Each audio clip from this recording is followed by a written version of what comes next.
tackle this role at this time for me is just perfect. It's been a fantastic experience getting to know who this Ethiopian princess is.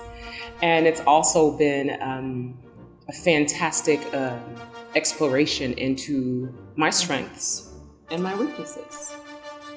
Yeah, for sure. This is a role when you're a baby singer, you get told, oh yeah, one day you'll sing Amneris. One day. Well, now is the day.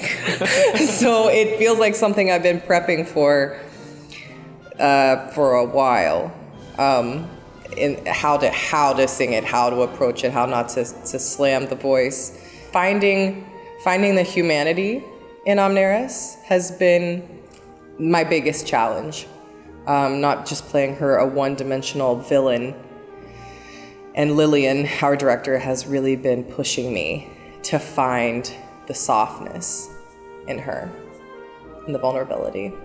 I'm really glad that Lillian made me dig a little deeper, because in all of my coachings and preparation of this role, it seems very easy to peg her as a villain from the first moment she steps on stage. There's an entitlement to Amneris because she is a princess. And then this other beautiful woman enters the picture, and every scene, Radames is staring at her instead of me.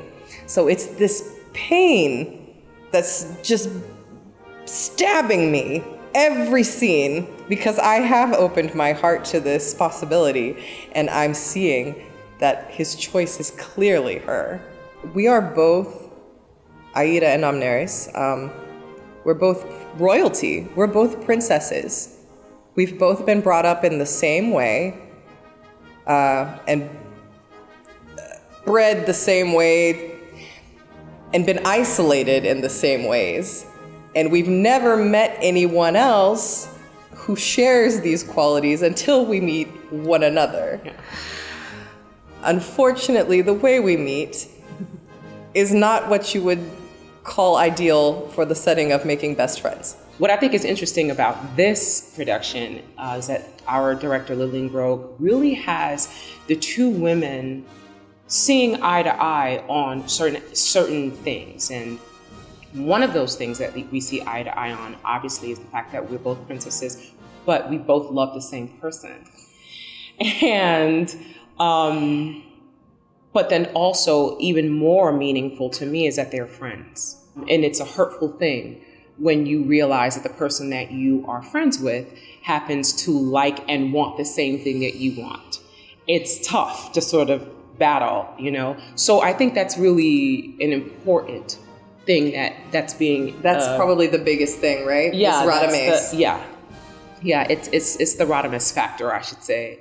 And it's really profound the way that Lillian has the characters to play off of one another, and what that really means for two women to not just be adversaries just because of a guy, but it's a little bit deeper than that because they're friends.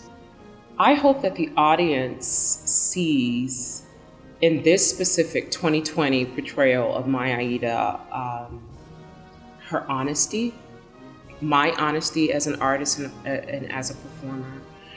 I hope that they are able to see the many different layers that characters can bring on stage, because we know that people aren't just one thing. This is another one of Lillian's quips the other day. She said, no one on this stage has thought of any consequences for their actions. Yeah. No one. And it destroys every single person on the stage. We're living in the moment.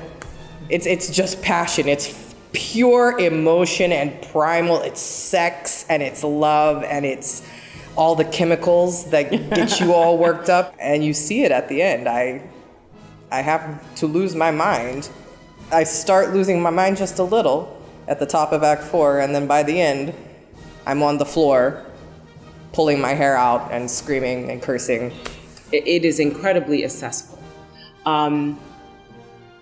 Not just because of the music, but also because of the many different genres of art within the opera. There's a ballet, the sets, the costumes.